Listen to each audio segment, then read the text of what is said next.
Hello everyone, welcome to TechPista. In this video I am going to show you how to create a category on WordPress. WordPress category is nothing but grouping the content topic. If you create the post based on the category, your blog user can easily to filter the particular category content. This will be helpful to improve the blog's usability. So let's learn how you can create the category on the WordPress. In your WordPress administration, you have to go to post. Then you have to click on the categories. In my WordPress site, I have already 3 categories. So if I would like to create the new category, just we have to add name of the category. Then you have to add friendly URL. If you would like to add the parent category of existing category, you can choose this. Otherwise, you have to choose none.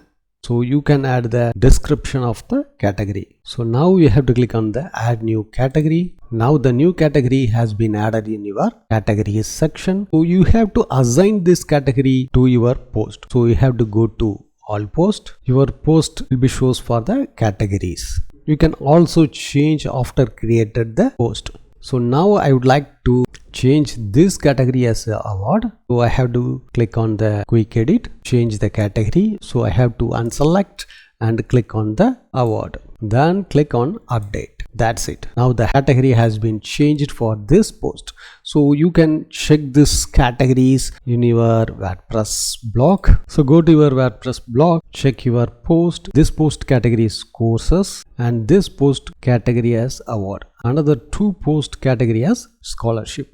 So if you click on the categories link, it will be filtered only for the particular categories content. The scholarship category, only 2 posts available. So I have to go to home page. So here I have to click on the award category. This will be available for only 1 post.